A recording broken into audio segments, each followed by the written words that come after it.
are at North River, and today we're talking about tea sandwiches, which is kind of a sentimental favorite for people. You go to a nice party, go to a nice restaurant, you're like, oh, I love those tea sandwiches. But you would never make it at home. Right. I don't know why. And why is that? I don't know. Who eats tea sandwiches at home? Right. Or you're that guy who eats tea sandwiches at home. Cuts off their crust. Yeah. So when you're making a tea sandwich at home, whether you have guests or you're just that guy who makes tea sandwiches at home, you know, a lot of I think what makes people scared is like it can get soggy, cutting off the crust is scary. Like, what do you think the biggest tips are for people to tackle it at home? It's about not overdressing it. So there's no chance of that sandwich getting soggy. Other tea sandwiches you usually coat with butter.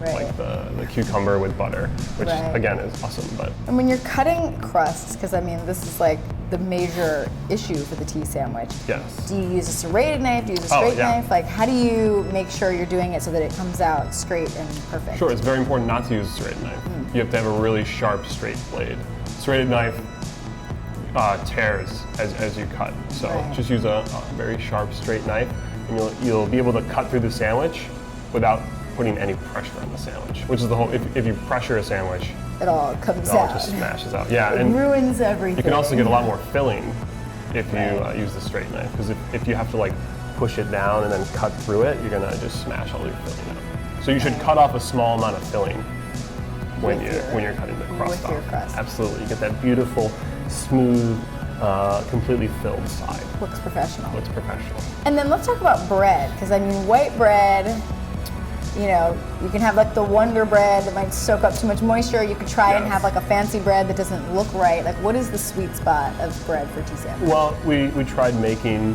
white bread and it was great, but it's not better than white bread you can get in the grocery store. Right. So absolutely at home, you should just buy white bread.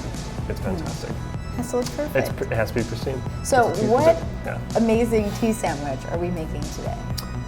We have a ham salad. We take the ham and dice it and then dress it from there. Wonderful. Will you show us the steps? Absolutely. Let's take a look. So to make the ham salad sandwich at North River, we start out with boiled ham, just deli ham. To make 2 sandwiches, you need a 1/4 pound, and you can even have it sliced for you. That's fine, but we just take 1/4 pound of deli ham. And we don't put it in the food processor. Most recipes have you do that, but the texture of the ham is actually really important. So we do a dice on it by hand.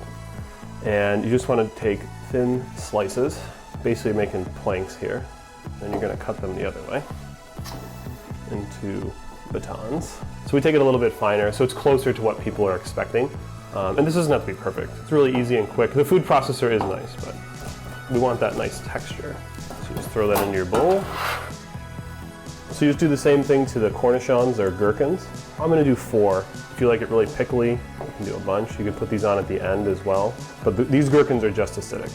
They have mustard seed, vinegar, some onion and black pepper. The texture on these is finer than the ham. So the ham is this more pearly look to it, and the gherkin gets chopped finer. So this is the all-important part, is dressing it. You just want a little bit of mustard, maybe 1/2 teaspoon. You don't want it to be spicy. It's on sweet white bread, it's sweet ham. You want a little bit of contrast, but not so much.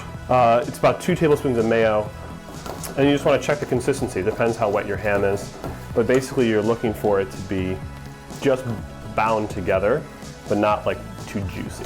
So we just take our white bread. This is all about ratios. You want a nice amount of salad on here. And it holds up. It's, again, it's that nice dice. Yeah, it's not a spread. So then we take the more British approach here, and we're gonna take off the crust.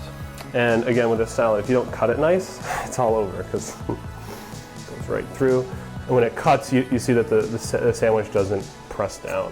You have this nice square. So then, into triangles. And once you turn these, you can really see if you have the right amount of salad in there.